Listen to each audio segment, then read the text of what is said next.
Hello, how's it going, everyone? Today I'm going to talk about why the market getting worse and worse ever. And if this is your first time in my channel, please give me a like and subscribe and make sure to turn on your notifications. And today I'm going to talk about why people are selling off into this 3-day weekend. The main reason is because Russia and Ukraine tension. People might afraid that during this weekend there might be a war going on there. So that's why a lot of investors and traders don't want to hold through this weekend. They sell off their positions. If there's nothing happen, maybe on Tuesday people might reposition into the stock market, right? That's not the only main reason, right? The second reason is the CPI number was pretty bad in a few weeks ago, right? 7.5%. As everyone that can feel that the inflation is here, and no one think that only 7.5%. Think about how much the money that the US printing, and it just oversupply the money, and the market is just flooding out of money. And this inflation is not gonna go anywhere anytime soon. So the next Fed meeting is gonna be in March. That is gonna be a really important meeting. And we want to see how much interest rate is going to be high, right? So here's the thing. All the investors are waiting for the next Fed meeting. The decision of what the Fed's going to do in the interest rate, are they going to raise 50 basis points or even more? And how many times that the Fed going to raise interest rate this year? 5 times, 7 times? All right. Goldman Sachs was saying that it actually needs 7 times interest rate hike in order to slow down this inflation. To me, I feel like this is not even an inflation. This is like a deflation. Everybody's stock portfolios saw, cut in half or cut in 50% and cut in 60%, and all this start going down, right? And also people are afraid of recession. So recession is even worse than inflations. We don't want to see no recessions going on, so that's why there's so many concerns out there and people are just willing to hold on. So most investors right now, they are just willing to hold on to their cash and put it into some assets that can hedge inflation, or they put it into somewhere that waiting for this dip, waiting for this bear market to be over, and then they buy the dip, right? Are you guys doing the same thing? What's your plan? And make sure to comment below and share your thought. How are you gonna do this? It looks like the stock market, one day it pop and then the second day is sell off after the pop. But right now, definitely be more conservative with the cash you have and be conservative with the positions that you have. Okay, let's look at Dow Jones real quick. So looks like Dow Jones is holding its support level still, right? Around this range, we still don't know what is gonna happen right now. Dow Jones is not on the downtrend yet. Dow Jones is holding its support level, it's bounced back and forth over here. It retest a couple of times on the support. So the stock in the Dow Jones is still pretty good because, it's a safer stock.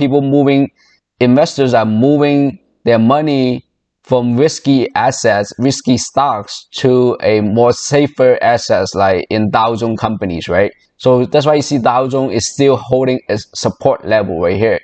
But Nasdaq looks like it took a big hit since the peak of November 2021, now back down to almost from the all-time high, right? So on Nasdaq's chart, it looks like it's pulling back significantly, right? It's pulling back significantly, in this couple of months. So that's why you see all the small cap and tech company, have been dropping since then, right? 50, 60, 70%. Some of the tech company 80%, right? The more risky it is, the more it drops, okay? When you look at Nasdaq, how bad it drops. So in this case right here, if you try to buy this dip or if you have the cash on hand, so you make sure that you don't want to buy anything that is pre-revenue. Don't average down or don't enter any position that have a pretty high PE ratios or maybe have a huge net loss.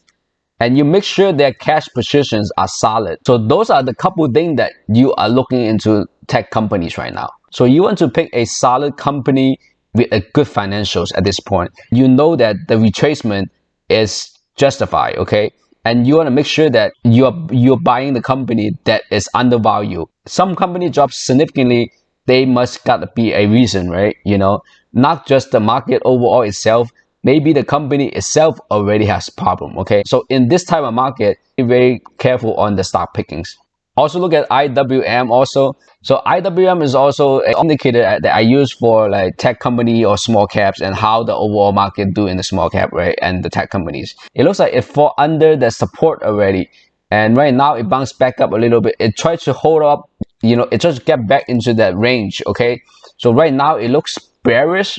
It's trying to go back up into the support level. But let's see how it is. It doesn't look pretty at all right now. It just been, it's been bounced back and forth for like almost a whole year already. Okay, you see like it bounced back up in this range for like almost a year already. So the mid cap and the tech company already start slowing down from, because after COVID, and you see it tanked pretty bad right here from the chart, and then it skyrocket. It's, a skyrocket for 8 months, almost a year, right? So you make sure that you follow the trend, you follow the chart, and you enter or exit a position. So the chart would not lie to you. The pattern and the trend is your friend, okay?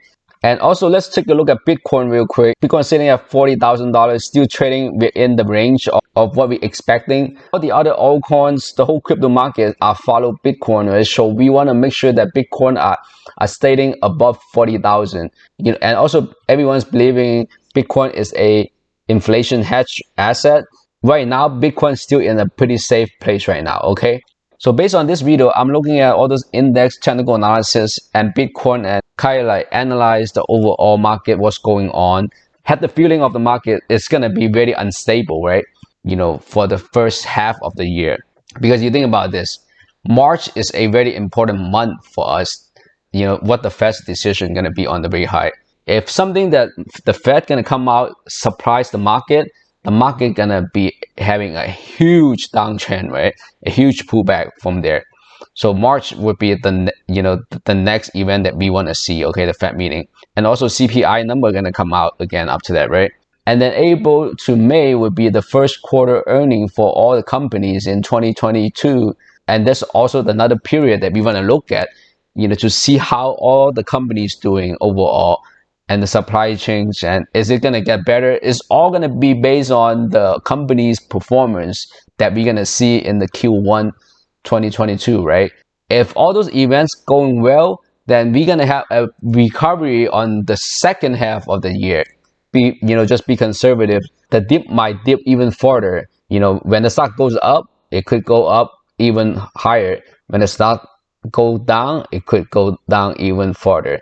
Make sure read the chart and do the technical analysis, and also look at the financial. Make sure that you invest in solid companies right now at this moment. Okay guys, I hope this video can help you guys. If you guys like this video, please like and subscribe my channel. Make sure to turn on your notifications so that way that you would not miss any of my videos. Okay, thank you guys.